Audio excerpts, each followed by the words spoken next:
Hey, it's Wednesday, February 6th, and this is your check-in video for the week. Just kind of want to see where we're at and respond to a few things, let you know what's going on. So the first thing we're going to do is take a quick look at the course calendar so we can kind of see what's happening, where we're going, if it'll ever come up. So slow. Come on. Okay, here we go. Okay, so on Sunday, you should have finished discussion number 4. And so I will be responding to, so any of the discussions that I had not already posted a video for, I'll be posting videos for, my video response to the whole class. And I'll post them in the announcements as well as in the discussion itself. But I like to put in the announcements so you don't have to go look for it. You'll be alerted, hey, look, here's this response video. So be looking for those. Those will be coming out probably tomorrow. And of course, I'll be grading your discussions as well, so you kind of know where we're at. And then on Thursday, which is tomorrow, discussion 5, the response posts are due, and discussion 6, your initial posts are due.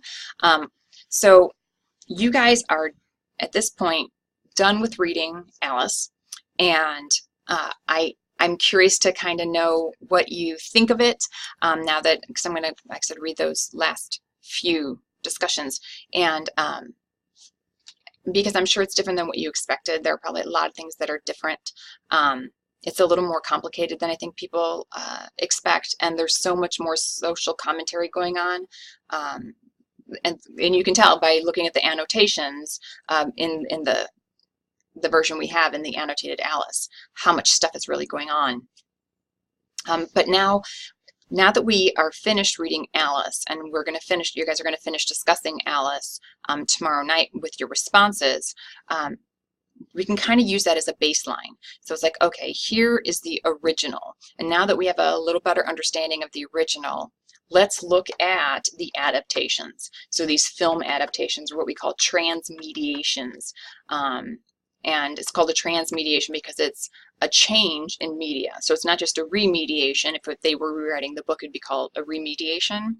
But it's a transmediation because it's now put into a new medium.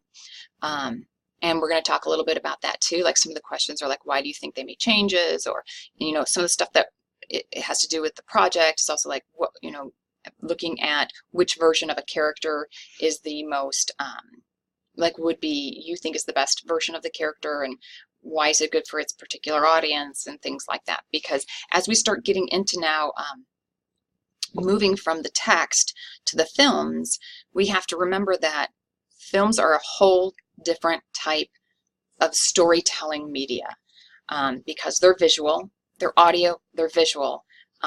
So we get text? Yeah, in the sense that we get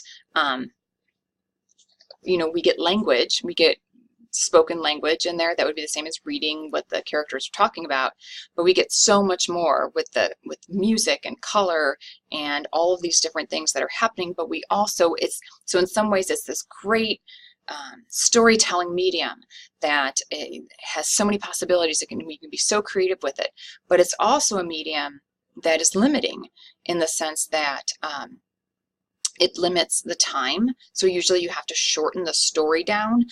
Not so much maybe with a children's story, though Alice is a longer children's story, but especially when you get into novels. So when we get into Warm Bodies, that is a very different type of transmediation because you can't fit everything in a novel into a 2-hour or less or 2-hour-ish film.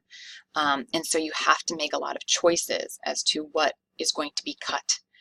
What are you going to keep? How are you going to convey it?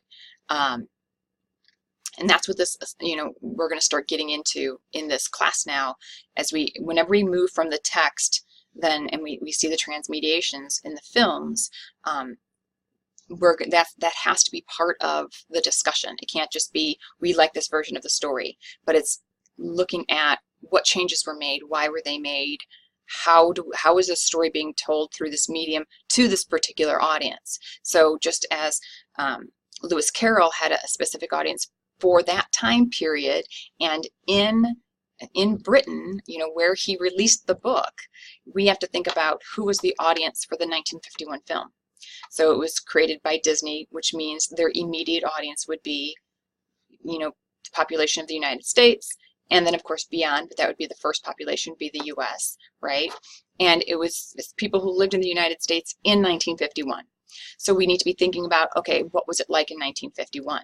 So a little research there, right? Do a little history research, what was happening in 1951. The same thing when then we make another jump, right? It's, you know, another, what is it, 59-year jump till the 2010 film. And it's a very different type of film. It has a different, you know, it's a little darker and it's a little more advanced and all of these different things. And who's the audience for that film? And what is the 2010 audience? How is the 2010 audience different from a 1951 audience? And so these are things that we have to consider. And so then, and what are the messages that we're trying to send, that the directors and the producers are trying to send to those audiences, and how do they send those messages, and is there different kinds of social commentary happening, and why is this social commentary happening?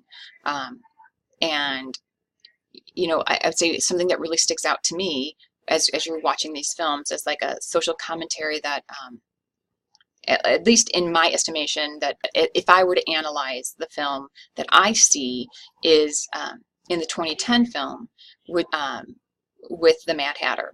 You know, we find out that he was in combat. We find out all the things that he went through, and how he is reacting, how it has harmed him, right? All of these things that he went through have taken a psychological toll on him. And so there might be, I guess I would argue that this is Tim Burton, because he's the director, producer, person of it, right? It's his social commentary maybe on PTSD, because that's something that's really come to the forefront. Like people talked about being shell-shocked and some other things in like some of the older wars and like World War I, and but the whole concept of PTSD didn't really come about until probably the last 20 years. And so this could very well be some social commentary showing, you know, maybe garnering sympathy for people who are struggling with that. Right, and so that would be one of those things like, well, why was that social commentary being made here and not being made in the 1951 film? Well, because that's not something that they maybe were dealing with, or that they felt they could address, or whatever. This is what I'm talking about, looking at what the different versions are,